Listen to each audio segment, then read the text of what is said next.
This episode of Logan Chops Reviews is sponsored in part by Ion Games. It's in our nature. The Giveaway Geek. Hey Choppers, today I have for you a preview of The Eternal Battle.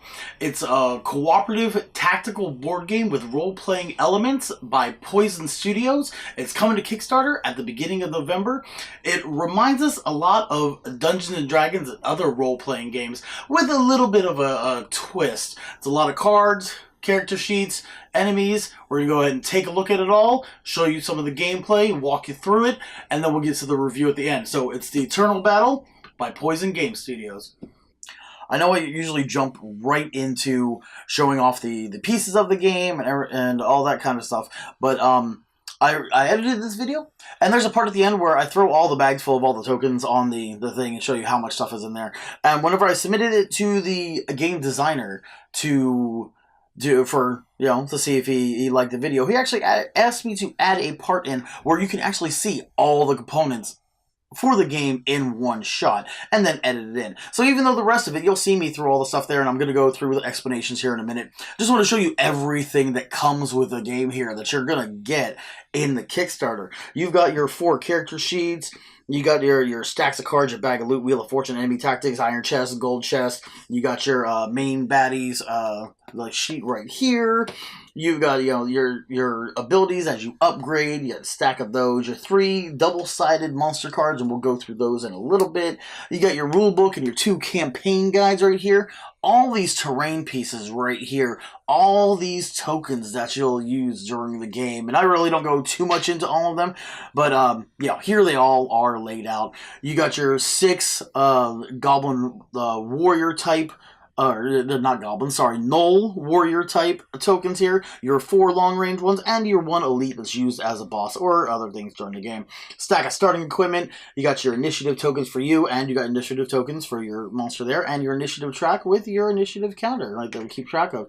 These are damage dice that go on the monsters, these are the damage and health dice that go on your character sheet here, and your character starting ability sheets right there, as well as the 4 miniatures for that also. So this is all the stuff that comes with the game, and they wanted me to show this to you, and I'm going to explain a little bit of it in a little bit. But just to give you a little view, and then we're going to get to the card explanations right now. To start out with, the Eternal Battle has this playmat right here, and it's a 5-fold playmat that's set out, and this is where most of the action is going to take place for the game. The storybook campaign books, they will tell you where your terrain's going to go, where the monsters start out, where the heroes start out. And this is double-sided. You've got the steep here, which is some grassland area. And then you've got kind of like a rocky terrain on the other side. And they're numbered along the top from 1 to 16 on this top here, and from 1 to 10 down the side right here. And the coordinates are in the book for where stuff is laid out and where heroes start. Some monsters will come out at certain times during the game, and the book says where they go. I know during one of the first campaigns in the Heroes for Hire booklet, it says at the end of every round you roll dice, and if it's 2 or less, a Gnoll will start out at 16-5, so you'll put him right there, and then he'll take his turn on their initiative. So that's where most of the action will take place, is on this board here. Now, each player starting out gets a character sheet like this, and it is laid out where you have a spot here for your character, which we'll go over in a minute. But then you also have spots, because your character sheet that you have has your starting ability on it, but you also have spots for your level 2 ability, level 3 ability, and level 4 ability, and those are ones whenever the booklet tells you that you level up, that you'll be able to put your cards there, and they're double-sided, and we'll show you those in a little bit. You also have spots for your right hand and left hand weapon, or shield if you have it, your armor here, your accessory item here, and a backpack here that you can keep 3 item cards in for your character that you earn during the quest.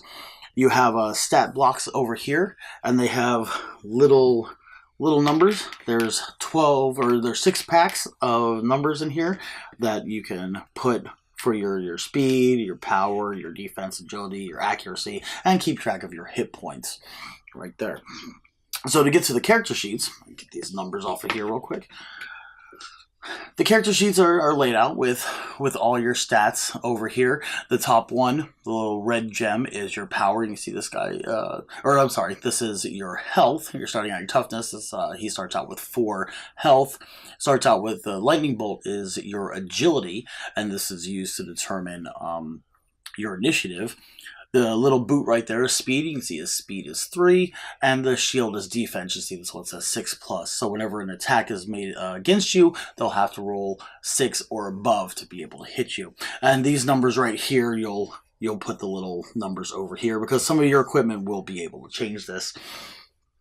You also have a list of items and stuff that you're proficient in right there. So whenever treasure cards are drawn, you'll be able to see if you are able to use them. And you have a list of starting equipment down here on the bottom, which we'll get to in a second. You also have your basic ability, your starting level 1 ability, like his is Taunt. He's able to taunt a monster, and on their turn, they will ignore their priority card that is flipped out, and he will attack him, move and attack towards him instead. If he taunts him, you'll put the taunt token on the monster. So the sheet goes right there. And then everyone has their starting equipment. You see he's got the Wanderer's Sword. He's got his breastplate right here. And got wooden shield. So wooden shield gives him ability. It says it's a left hand. You can see right up there in the corner it tells you what kind it is. So it's held in the left hand right there. The shield right there is for the breastplate is for the body right there. So you put it in that spot right there. And the Wanderer's Sword goes in his right hand. And they tell you the different attacks and defense.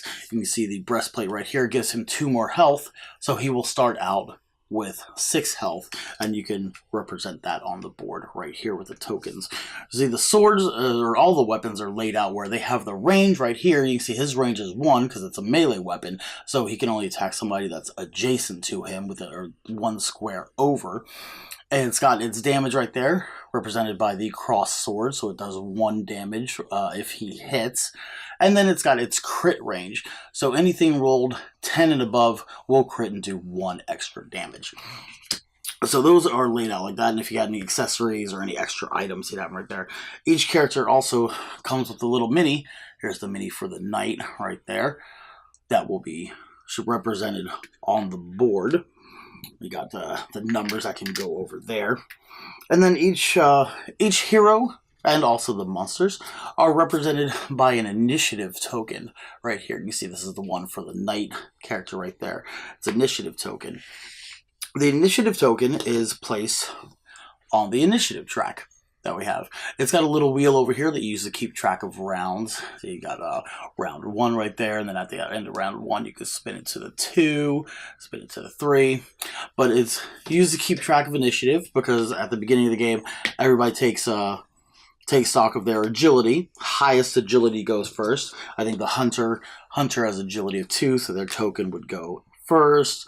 The mage has an agility of 1, so they would go second. I know the knight and the Templar both have an agility of 0, if I remember correctly, as well as in the first quest, the Marauders, the Knoll Marauders, have an agility of 0. So anybody that has the same agility would have to do a roll off of the D10, and depending on the numbers, the highest would be placed first and then go down from there. So they're kept track of on the initiative track right there, and you use this little agility tracker on the initiative right here to keep track of whose initiative it is. Of course, it goes highest to lowest, first to last, like the initiative tracker says there. So once the hunter would complete his turn, you'd go to the mage. Once the mage was done, you go to the marauder. Now, the monsters are set up the same, only they have these little cards to represent them. You see, right, there's 3 different class of monsters. There's warriors, and that's right there underneath the title. There is long range, right there. And there's also elites. It's right there underneath the name. And these cards are double-sided because there's 6 different kinds of monsters in the base game that's coming out. So and they're set up almost exactly the same as the character sheet. But you see you got the health at the top there. You can see it's 3, or toughness, if you will. And then their agility, that says +1. Looking at this, you've got the 4 for movement, and then you've got 5+ for defense, so when you're hitting it, you'll have to roll 5 and above. And then it also says your range, accuracy, damage, and crit right there. Now in this bottom corner, it's got a little bag right here with a number. I think it says 7+ right there. So whenever one of these monsters die, whoever dealt the killing blow will roll the d10, and if they get that number and above, they'll get to draw whatever this is. This one is a bag of loot, so they'll get to draw from the bag of loot stack and see what they get and be able to add it to their character sheet. Now, the elite monsters, the bosses, are usually represented by these cards here, because you'll have tactics cards for your monsters. In the beginning of every turn, they'll turn over a tactics card, and it'll tell you how the monsters are going to act on that initiative. And I'll show you those here in a little bit. So they will, for the bosses, they act differently than the other monsters, and I'll show you when we get to that. But then it'll be a chart here where you roll a d10 and see how the monster, the boss, will react. And it has the same kind of stats along the side like that. So we've gone over the character sheets and the player boards and equipment and stuff like that. So now we'll go ahead and look at some of the other cards and stuff that we have in the game. We have terrain. You can see we got like this big boulder here. These come with a lot of pieces of terrain that they'll the little charts will tell you, either in the quest they'll tell you, or there's a chart in the book that'll have you roll the d10 for different setup of how to set the board up, because it'll be randomized for the certain quests, not every one of them. So, ones in the book show you where to place them. Other ones you roll randomly, and then it'll have a random setup that's not specific for that quest. We've got the little Null Mini. You can see right here. This one is one of the I'm trying to think of it. Sorry, one of the warriors and elites. They'll use this mini right here rather than the long range or the bosses. And I don't know if you can see this on there. You see right on his shield how it has a slash. These are how they're designated. There's 6 of these ones in there, and they're numbered by slash marks on the shield, 1 through 6 in Roman numerals, so that you can keep track of them and how they trigger during combat. The lowest number will go first, because the initiative tracker only has, you only have 1. Like for the Marauders, it's only 1 of when it will come up during combat. And so I was like, okay, all Marauders would trigger at the same time on the initiative, and then they go in order by the number on their shield. Number 1 will go first, number 2 will go after that. So they're represented like that on the minis, and these are some really nice, I don't know if you can see the detail, really nice minis right here. So we're going to go ahead and take a look at some of the cards. So at the beginning of the turn, before anybody takes anything, and this is every single round, at the beginning of every single round, you will first turn over a Wheel of Fortune card. And this has little stuff that'll happen during the turn. You'll apply these effects right away. Like this one here is Fate for the heroes. Said for this round, all heroes get +2 to their critical roll. So that means you will crit on, if your card says 10+, like most of them do, you will crit on an 8+ for your weapon. So everything 8 and above when you roll to hit will be a crit and add that extra damage. So that's a Wheel of Fortune cards.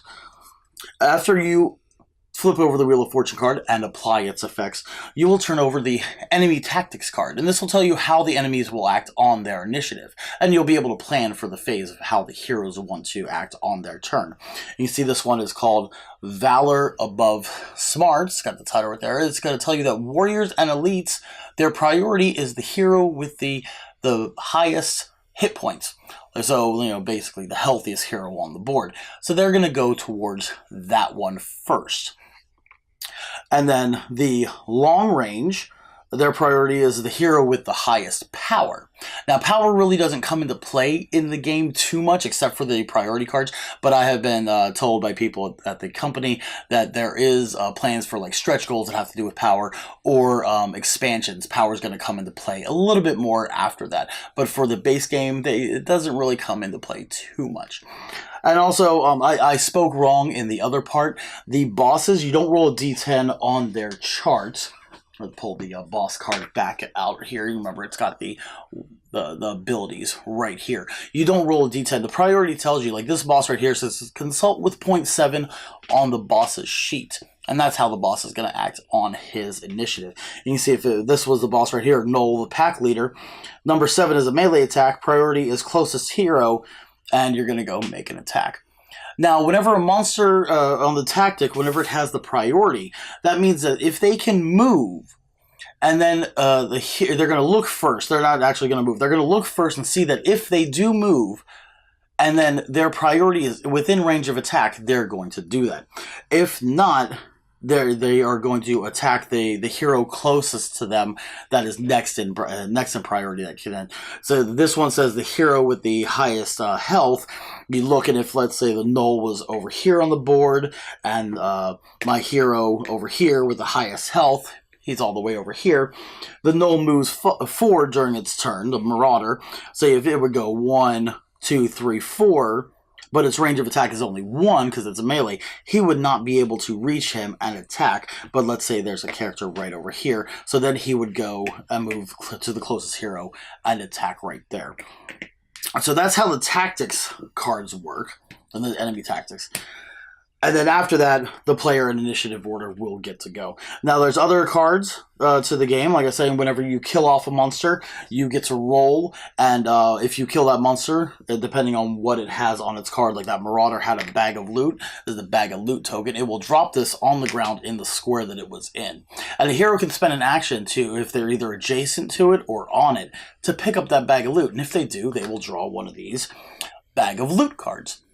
And, of course, inside is loot, obviously. This one is a potion of bear strength, which tells you your melee attack deal 1 additional damage, and it lasts until the start of the next turn of the hero that uses this card. So this card, it is an item card, so whenever you acquire this, it will go into your backpack, where you can keep 3 items in your backpack. So the stuff you'll get in the bag of loot, stuff like that, usually item stuff. Sometimes they will drop iron chests, or quest rewards from the campaign will give you an iron chest right here. And you'll draw one of these iron chest cards. And like this one right here, ooh, this is a crossbow. You can see this crossbow, you see right down here, has got a power indicator. So it'll add, what does this one? Adds 1 to your power, and it tells you +1 to your accuracy. Accuracy is used whenever you make an attack roll. You will add it to whatever roll you make of the D10 to try to hit a monster. So it gives you +1 to your accuracy. You're allowed to equip only a quiver in your second hand. And you see the range is 2 to 5 on this crossbow. You know, it does 1 damage and the crit is 10+. So that's the kind of stuff you'll get in the iron chest, as well as armor and different stuff. But then you'll also might get to draw cards from the gold chest. And like the other one, it's got, you know, weapons and armor in it. This one is a spellcaster's robe. You can see it is going to add to your armor, your chest armor. And this one, it gives you +1 defense. Oh, that's good for a mage right there. So those are some of the different cards you'll get, and the different you'll have these 5 stacks of cards next to the game board while you're playing, and you'll see it in our gameplay. But then there's so many other tokens. As you got your double-sided health tokens you use for the heroes. You put those on the board, so you put them, you know, like the knight starts off with 6 of these. When you take a damage, you flip it over because it'll be a slash mark that represents damage that you've taken. You got these for the heroes. You've got the ones you'll be able to put these on the base of the minis. So like these are for monsters, so whenever they take a damage, okay, it is right there on the base. This monster has 1 damage on it out of the 3 life it's got for Marauders. On the other side of them, because these are double-sided, it's got 2 slash marks. So if it takes another damage, you just flip that token over. It's got 2 damage on it. Yeah, you got taunt tokens. Little taunt token here for the knight for his taunt ability. Whatever creature he taunts in turn, you go ahead and put this right on the base, just like damage. Or you can put it underneath to show that this guy is taunted. He's raised up a little bit for standing on the token. You got villager tokens, because they can be represented in a quest. You know, villagers. And then you've got so many other tokens. They separated for this prototype. They separated them out in baggies. There's so many other tokens to keep track of. I just can't go through all of them for this video. It would take way too long. But you'll see some of them during our gameplay and also on the Kickstarter page and possibly on the Board Game Geek page. So we'll put a link in the description so you can check those out. So let's go ahead and get to the gameplay. Actually, before we get to the gameplay, I want to just have you take a look at a couple things here. This is the rule book, which goes over all the rules. It's got all the, obviously the pieces and stuff at the beginning, so you can keep track of everything in the game, all the different tokens and everything that are in the game and cards and stuff. But it also has the story background of the world, and then it gets to obviously the rules, the chunky meaty stuff of the game, how stuff works, priority, different stuff like that. It has examples for range, different attacks, so you can tell them what happens when you loot and items and stuff like that. Then you get back here, this is what I was talking about rolling on the terrain for regular terrain, fortified terrain, and the campaign books will tell you, the little story books, will tell you when to roll on whichever tile and how to set them up with the terrain pieces before the game. And then some optional rules if you want to use those, goes over buffs and debuffs for characters. And then some secondary tasks, some secondary quests that you can choose to play with during the game. But other than the rule book, the meat of the game are these 2 story campaign books that come with it. You get 2 with the main game. You got the Heroes for Hire, and also Jackals of the Borderlands. And these I'll show you when they go through everything that happens. And these play like a regular role-playing game. It has, the story at the beginning. Like if you had a game master or a dungeon master or something during the game, it tells you, background story, what's important, this and that. They're going through how to begin the campaign, to set up your characters, if there's any special rules. And then, like this one right here, the first one, the roofs are on fire, shows you how they want you to set up the board for this quest. And any special rules for the quest, and then victory conditions, and then stuff for the story afterwards. Like if you completed it in a certain amount of rounds, right here, if the battle is finished before the 5th round, it has a little story thing where you've helped Axel the blacksmith because he was being attacked by some gnolls. If you finish it before the end of the 10th round, which if you don't, then that's when all the gnolls retreat, so you're trying to finish it before the end of the 10th round. And if you do, you help the elder put his house out because it was on fire. And those things like that, however you complete the game in a certain amount of rounds, they will give you different story rewards over here. Like, because if you actually help the elder put his house out, he will give you more chests as gratitude if you take his adventure. And then it tells you if you want to go, if you accept like the blacksmith offer because he wants to do a certain thing, you go to quest 2A. If you want to accept the elder's offer, you'll go to quest 2B. And those are all right here in the book for Heroes for Hire and all the different stuff like that. And it plays like a regular role-playing campaign, which I really like, because if anybody knows anything about me, they know I love dungeon crawls, which is exactly like this is. Role-playing games, dungeon crawls. Same with the Jackals of the Borderlands. Now, you can play one of these storylines, if you like, straight through with the heroes and play them quest by quest. Or you can just pick a random one, just flip open to a page, see what the setup is, set the board up, and play that. But the game comes with 2 different story campaigns, Jackals of the Borderland and the Heroes for Hire campaign, as well as this big rule book. So now we're going to get to the gameplay. We've got everything set up here for the first quest in the Heroes for Hire storybook campaign. We got all the Knoll mini set up 1, 2, 3, 4, 5 for anybody keeping track at home when we do them. We got our extra 6 mini off to the side because during this quest at the end of the round we're going to be rolling the D10, and if it's 2 or less it'll be showing up over here on square 16-5 or on our grid coordinates. We got our decks all set up. We've got our characters. I'll be playing Sir Reginald the Knight and Agnette the Templar over here, and Gothy is playing. Who are you playing, Gothy? Margarita the Mage and Lars the Hunter. Lars the Hunter. Okay. So we got our initiative tracker all set up, and we're gonna put our things on there here in a minute. But just to give everybody a little bit of background, let me go ahead and read the story that goes with this quest, this campaign right here. So it's called The Roofs Are on Fire. So this isn't the smoke from kitchen ovens. It's the smoke of straw roofs on fire. You make haste and enter the village on full speed, but instead of farmers trying to put out the fire, you stumble upon gnolls throwing burning torches on thatched roofs, men lying dead in the streets, and women running. Taking the lives of the first few gnolls you see, you run towards the center of the settlement. People's screams grow louder as the hyena head's barking gets more vicious. Moving around the next house, you bump into a pack of gnolls surrounding a peasant trying to fight them off with a pitchfork. The Marauders haven't noticed you yet, but it's a matter of a few moments until they do. The problem is, the peasant isn't likely to hold out that long. And the peasant that they're talking about is this one. It's right in the middle of the gnolls. I don't know if you can see over that side. You can see his little token there. The rulebook tells us that it's Nicholas Flegg. He's represented by that character token, and for all the rules of the game, he's counted as a hero, except for the fortune cards will turn over that the effects affect heroes. They won't affect him. On his turn, which is at the end of the round, anything that happens to him, all he does is defend. He doesn't attack, he doesn't move, and he's got 3 health and 5 defense for whenever the gnolls attack him.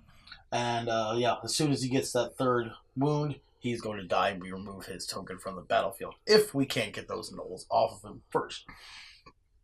So we've got it all set up, like I said. We've got everything put up there, and it tells us that we can start in any of these first squares here in the first row. We put our characters there, but it's telling us that stealth is more important than speed, that a special rule for the scenario, instead of placing our heroes on the battlefield, we can decide that our hero will skip the first round, and at the beginning of the second round, our hero can be placed in any square on any adjacent edge of the battlefield. That's if we don't want to do it during the first round. And,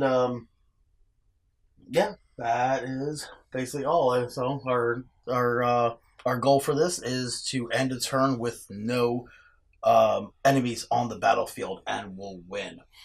And but if we don't, by the end of the 10th round, all the enemies will leave the battlefield.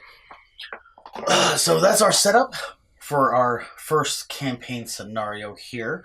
So let's go ahead and get our initiative tracker set up. This goes by our agility. I see that the hunter has an agility of 2 and everybody else is lower than that. So the hunter's token will go first right there on the initiative tracker. And the mage has an agility of 1. So the mage's token will go next. And the Gnoll Marauders all have 0, as well as the Knight and the Templar. So we'll have to roll off for that. Let's go ahead and roll for the Knight. What do we get? We get a 1 for the Knight. For the Templar, we get a 3. And for the Marauder, we have a 10. So the Marauders go before the other 2. And then the Templar will go. And then the Knight will end up going last in initiative. There we go. And we've got our little tracker here. Our round timer is set to 1. This is the first round. And so now we will get to place our characters on the board anywhere. We'll place them in inititive, or it'll make it easier that way. So if you want to go ahead and place your hunter anywhere along this first row, or you can choose to not place them for the first turn, and at the beginning of the second one, you place them anywhere. You place them right there. Okay, and your mage. You will go right there. She's going to go right there? Yeah. All right. Let's see, since we go so late in the round, I'm going to go ahead. I'm going to place the Knight right here. And then I'm going to have the Templar. I'm going to have him hold off, or her hold off, and be placed during the second round, so she will not do anything. So now it should be noted, I know I didn't talk about this in the explanation at the beginning, that during your turn you can hold your initiative basically and decide if you don't want to go, you can move it down to a spot that you would like to.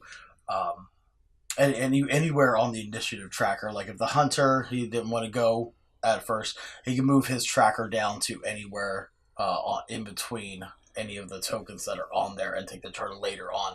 But you can also do what's called seize the initiative, which means you would take your token anywhere from the board, you would skip your turn, but you immediately move it to the front of the initiative. But you have to skip your turn, so you'll actually end up going at the beginning of the next round.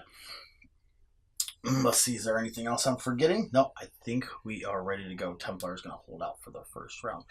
So at the beginning of the round, we turn over a fortune card. Let's go ahead and let's see. It says, Spurt to Victory. Each hero can move one step higher on the initiative track. Oh, well, that works out well. So the Hunter and the Mage are already there, but that means that the Templar will get to move one step higher in front of the Marauders, and the Knight will move one step higher on the initiative track. Basically, initially moving the Marauder to the end of the initiative track. So that actually is good. The Marauders will all go at the end of the turn. We'll all get to destroy some stuff before them.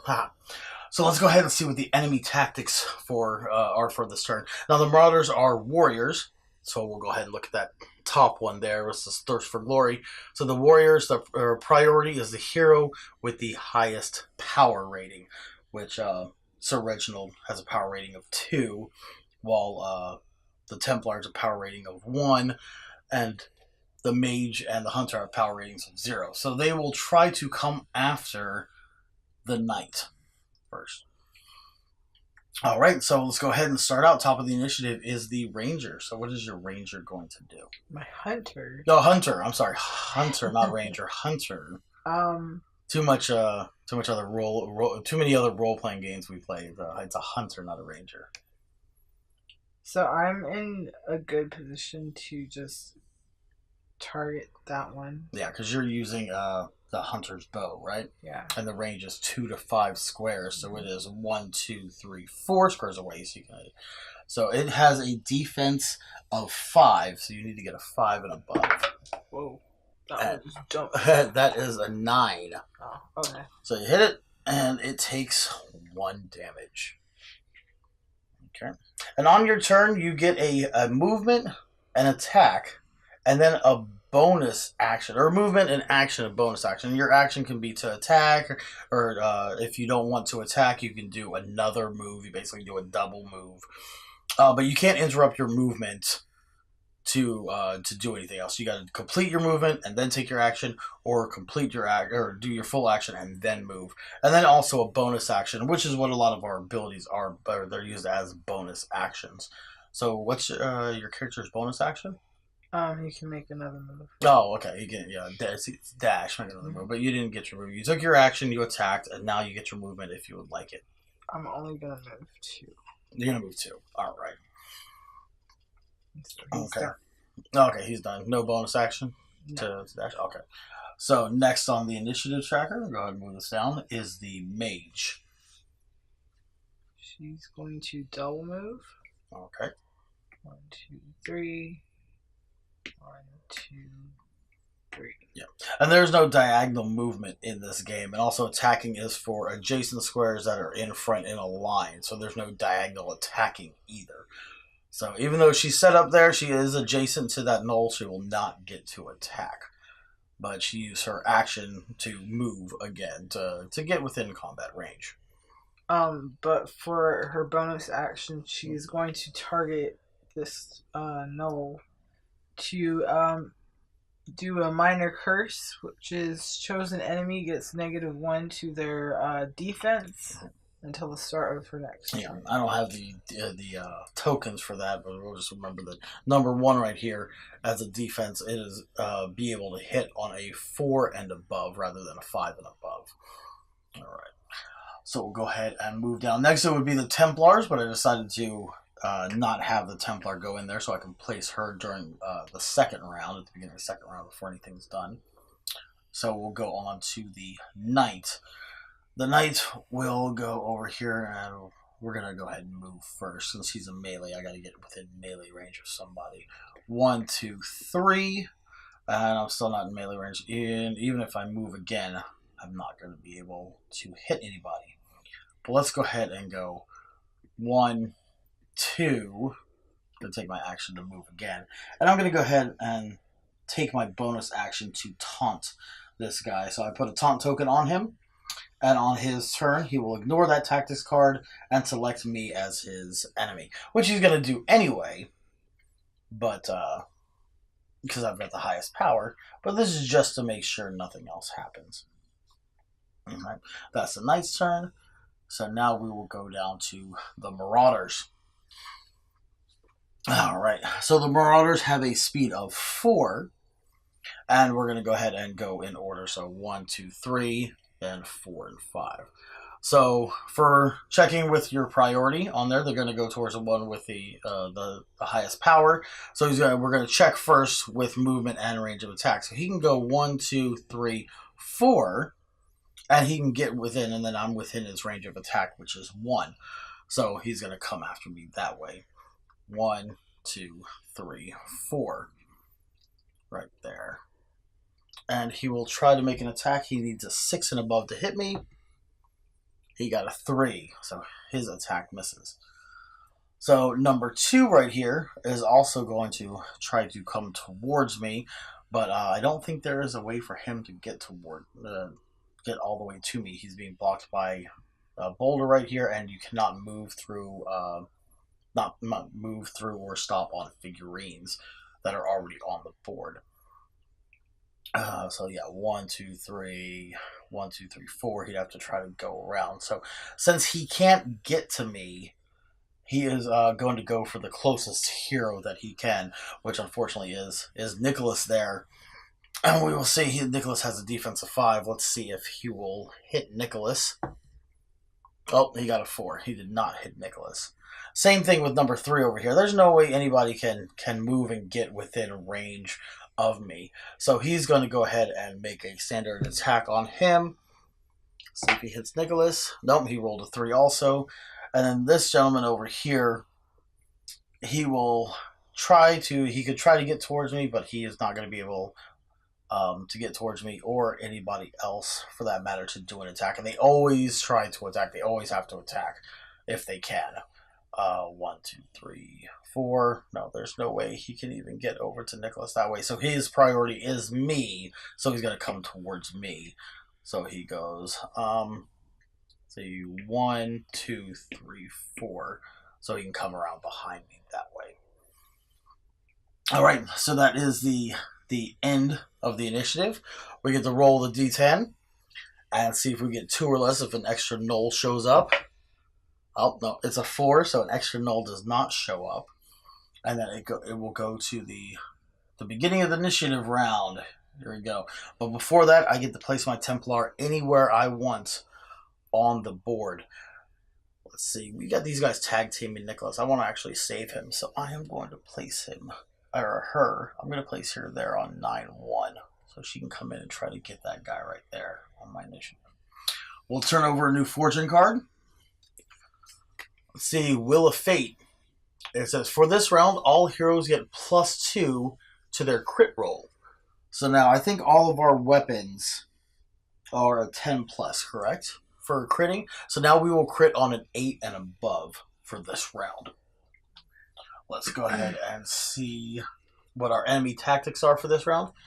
Priority is going to be hero with the highest health, which because of my armor, I have +2 to my health. I start off with 6. Agnet over here has 5 for her health, and I think you guys both have 4, correct?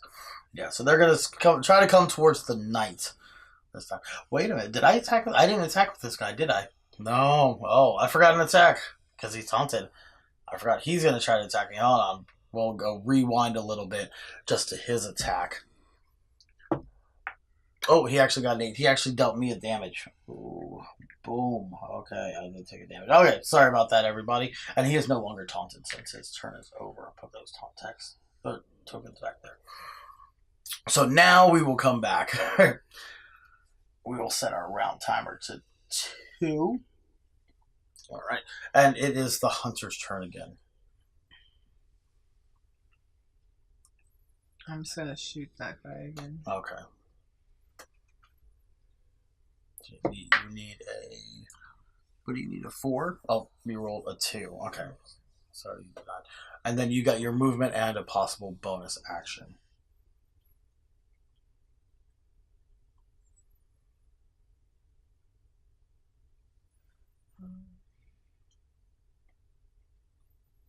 I'm just gonna just move 1, 2, 3. And then you take your bonus action to move again if you'd like. So remember, you can't attack when you're within melee range, unless you're planning on attacking that guy next turn. Yeah, I'm done. Okay, you're going to do it that way. Okay, so now it's your mage's turn. Mage is over there. 1, 2, 3. Alright, and you're using your staff, correct? Yeah, I'm gonna cast the Minor Curse bonus action, so he's -1 to his defense. Okay, yeah, so his defense, it will be a 4 now instead of a 5. And you rolled a 7. Oh, you almost got a crit for extra damage. But, oh, okay, so 1 damage on this knoll here. Alright. And his defense is still lower because it's still the beginning of your next turn, correct? Yeah, so his, number 2's defense is lowered down to 4. Alright, so now it's the Templars' turn. Yeah, Templars right here. Templar is going to take a step forward. So movement only 1 for this turn. And is going to take a whack at that knoll right there. Oh, it's a 9. Alright, so I do crit for an extra damage. And so I'll take a 2 damage token and put it on this knoll right here. Okay. After the Templar is this knight, we're going to go ahead and keep trying to attack that knoll right there. And it is a 6. So I don't get that extra point of damage on there, but I'll flip this 1 token over to the other side to show that he has got 2 damage on him. And I will then use my my taunt ability. I'm going to taunt this one right here to make sure that he doesn't go anywhere. See if I can get this down there. There we go. Okay. Taunt token on that gentleman there. So now it is the Marauders' turn. So we'll go in order. So we got number 1 right here. He's being taunted by me. He will try to hit me. He needs a 6. Oh, he rolls a 5. So he misses. So that's number 1. And the taunt will go away. It's till the end of his turn. Number 2 right there. They got to try to go within priority first. So trying to get to the hero with the highest health, which is me. But he can't reach me at all. So he is going to try to attack Nicholas. So he needs a 5 or above. And he rolls a 9. And what's his crit? 10. Okay, so he doesn't crit. But so Nicholas has 1 damage on him so far.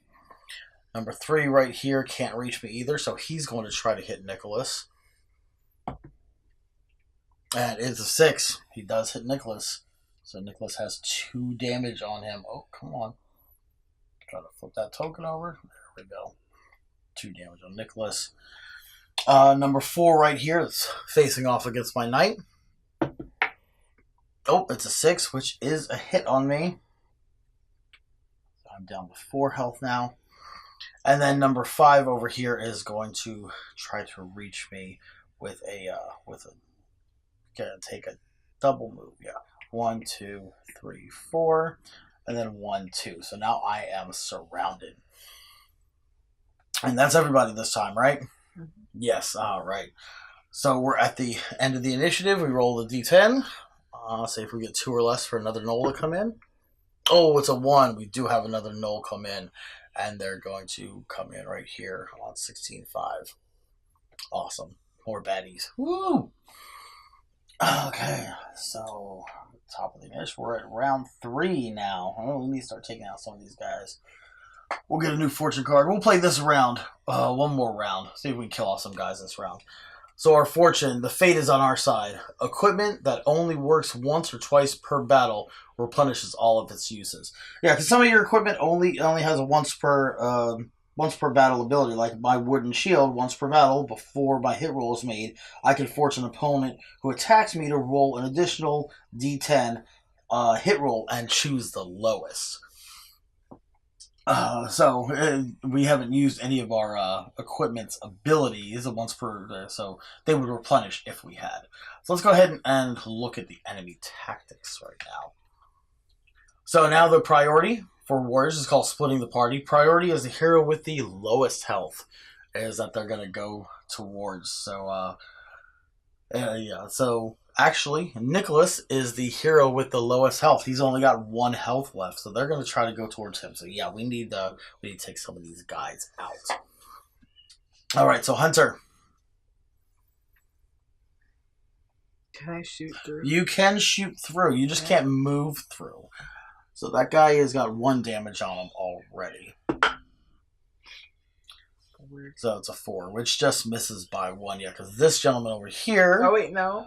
Because she put his thing... Was it on this one or was it on that? It was on this one. Oh, okay, so 4 is a hit. I thought it was on the other guy. No, but that's the Templar that was hitting that guy over there. Okay, so 2 damage on that one there. And then did you want to do a movement or your bonus action? To move, I'm just going to move 1, 2, and 0 there. Okay, right there. Now it is the mage's turn. You're going to try to finish off? Yeah, I'll try to. Okay, you're going to use your bonus action first to re-lower? Yes. Okay, so AC for that guy or defense. Oh, she rolled a 1. A run is always a critical fail. No negative consequences happen, but it's always a fail no matter what kind of pluses you have from accuracy or anything like that. So she misses on that guy, on that knoll number 2. All right. So any movement, move away, anything? No, it's just... Still right there. All right. Now it's the Templar's turn. Templar is going to go ahead and try to hit that knoll right there. So I'll need a 5. And it's a 3. Oh, I miss. Oh, it's a turn of misses. Ooh. I'm not going to use my bonus action because it heals, and nobody around me right now heals. If I can get close to Nicholas or one more spot over to Nicholas, I could heal Nicholas. And he's got only 1 life left. Oh, okay. So let's go ahead and go to the Knight. Hopefully Knight can finish off this guy and I don't roll too low. He's going to get tag teamed by those other 2, though. It is a 9. All right. So the Knight finishes off this knoll number 4 right here. Put that token over there. And then I get to roll the D10. And this card tells me on an 8+, a bag of loot is dropped right there. I rolled a 2. Okay, no bag of loot. But I will use my taunt ability. I'm going to make sure that this guy does not go anywhere. So, knoll number 1, it will be taunted. Do I want to move, though?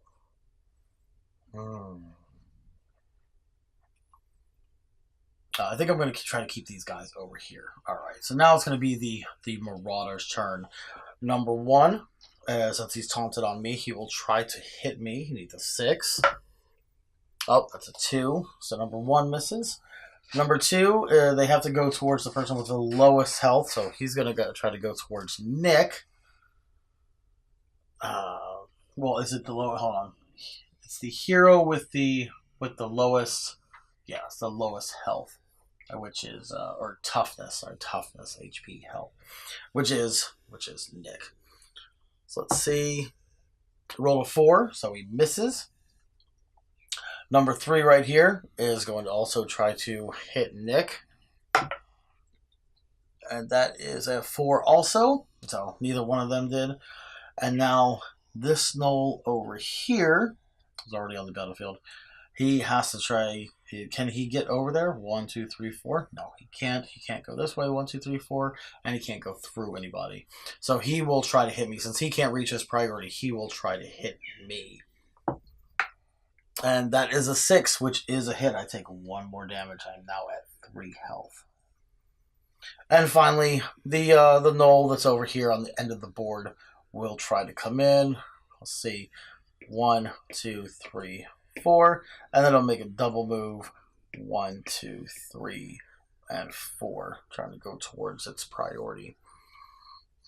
All right, very end of the round. We got to roll to see if another knoll comes in, and we only have 6. There's only 6 knoll figurines in the starter set of the warrior type, and if any of them you have to place them on the board. You didn't have any more figurines. Like if all 6, if this one was also on the board somewhere, if that happens, and you have to place another one for any reason, and you can't, all the figurines on the board would heal 1 health if they'd taken any damage. So it's kind of balanced out. We haven't had that happen yet. I'm kind of scared to have it happen. Let's go ahead and roll this dice. It's a 9. Okay, we do not have to add that extra miniature. So now we would be going to round 4 and come back up to the top of the initiative. We normally draw another Wheel of Fortune card and another enemy tactics card, and then go on with the preview and the gameplay or the round, starting with the hunter. But we're going to go ahead and cut it off here. So this is a basic gameplay to see how it goes. If we would have completed the mission according to the scenario book, whenever we finish off this mission, if we win, depending, we'd each raise our level by 1, which means we would be able to put our ability level 2 cards down there, and they're double-sided. We'd be able to look at those. We'd be able to gather loot. We'd draw 5 iron chest cards and check them out and distribute the loot to whichever heroes they're applicable to, that our proficiency say we could use. And then any heroes that did not fall out of action, that did not die during the game. Because if you end up dying, you're not all out of the game. You can come back in at the next round at the end of the initiative with 1 hit point. So if anybody did not fall out of action, that they heal all their hit points. If you did fall out of action, you only restore 1 hit point. And you can draw corresponding equipment cards for every treasure or loot token that's left on the board. And then there's a thing called First Aid, which if there were any wounded among us, still, like anybody that had fallen out of action that had only restored 1 hit point, you have a collective 4 hit points that you can gain back. Toughness, HP, hit points. You can gain back towards everybody that's injured. You can distribute them out. Sorry, stumbled over that word a little bit. And then it's got different stuff that happen. If you end before the 5th round, you get this thing. Before the 10th round, that one. And all the little story people introduce themselves. They offer you, hey, if you'll go after the guards that came through town a couple days ago, they'll give you 100 guineas. You know, this other guy says, no, we need to go after these gnolls right now and take them out. You know, I'll give you a chest and gold and stuff, and then you get to choose. You can go shopping. You can go to the next quest. It's all right here in the campaign book. So let's go ahead and get to the review. As you can see, there is a lot going on in the Eternal Battle. It's a really nice game. The miniatures look great. The cards and the action are good. The rules are really easy to understand for anybody that's familiar with role-playing games, and it's really easy to jump into. Even though the rulebook is a little thick, it does go into a lot of the explanations and makes it really easy to understand. So we had a great time playing it. We're playing our way through the campaign book, the Heroes for Hire. Just to let you know, we did win that battle. Nicholas Flag did end up dying, but we completed it before the 10th round, so we did end up winning without the gnolls taking off on the board. And we're going to continue playing through that campaign book because I'd like to see what happens. I didn't read all the way through the storyline. I'm really excited to see where it goes. We're going to have a full gameplay video where we're going to start playing with the Jackals on the Borderland campaign. We're going to play the first one of that in that. So make sure you stay tuned for that video. It'll be coming out here in a couple of days. It's coming to Kickstarter the first half of November. It's the Eternal Battle by Poison Studio. I'm Logan for Logan Chops Previews. We'll see you next time. Happy gaming.